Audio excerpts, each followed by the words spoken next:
लाडकी बहीण योजनेच्या छाननीत जवळजवळ 45 लाख लाडक्या बहिणी अपात्र होणार असल्याची माहिती आहे। त्यावरून आता बच्चू कडू यांनी सरकारला इशारा दिलाय। लाडकी बहीण योजनेतील महिलांना अपात्र करू नये यासाठी बच्चू भाऊ कोर्टात याचिका दाखल करणार आहेत। सरकारने सुरू केलेल्या पडताळणीवर कडूंनी यावेळी टीका केली आहे। पाहूया।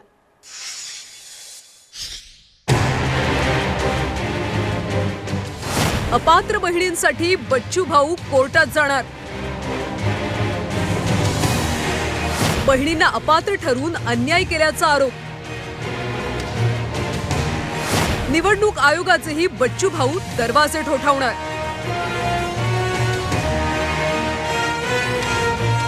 लाडकी बहीण योजनेतून आतापर्यंत लाखो बहिणींना डच्चू देण्यात आला। अपात्र महिला लाभार्थ्यांची ही संख्या जवळपास 45 लाखांपर्यंत जाईल असा अंदाज सरकारमधले सूत्र वर्तवतात। सरकारची वेगवेगळ्या पातळ्यांवर पडताळणी आणि छाननी सुरू आहे। त्यामुळे या महिन्याचा 1500चा हप्ता आलाय। पुढच्या महिन्याचा हप्ता येणार की नाही अशी भीती बहिणींच्या मनात आहे। बच्चू कडूंनी लाडकी बहीण योजनेतल्या छाननी विरोधात कोर्टात जाण्याचा निर्धार केलाय। मतदानाच्या घाईघाईत तुम्ही अर्ज न तपासता त्यांना अनुदान देताय, तर ही मोठी लोकांसोबत केलेली फसवणूक आहे।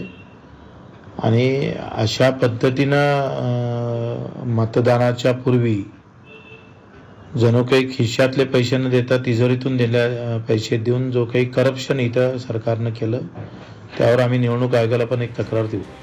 लाडकी बहीण योजना बंद होणार नाही। विरोधक आता वेगवेगळ्या माध्यमातून संभ्रम पसरवत असल्याचा आरोप सुनील तटकरे यांनी केलाय। अतिशय खोटा आभास या ठिकाणी विरोधक निर्माण करत आहेत। सरकारच्या एकंदरीत आर्थिक स्थितीचं आर्थिक पाहणी अहवाल हा अर्थसंकल्पीय अधिवेशनाच्या वेळेला मांडला जात असतो। त्याला राज्य सरकारची आर्थिक स्थिती नेमकी काय ते पाहायला मिळेल। उलट कालच राज्य सरकारने सरकारी कर्मचाऱ्यांना मला असं वाटतं 7वा का 8वा वेतन आयोगाच्या बाबतीमध्ये काही धोरणात्मक निर्णय त्या ठिकाणी घेतलेला आहे। योजनाही चालू राहील। बच्चू कडू एकेकाळी महायुतीचा भाग होते। आता त्याच बच्चू भाऊंनी बहिणींच्या 1500 रुपयांच्या अनुदानासाठी कोर्टात जाण्याची तयारी केली। सुरुवातीला 2-5 लाख महिला योजनेबाहेर जातील असा दावा करण्यात येत होता।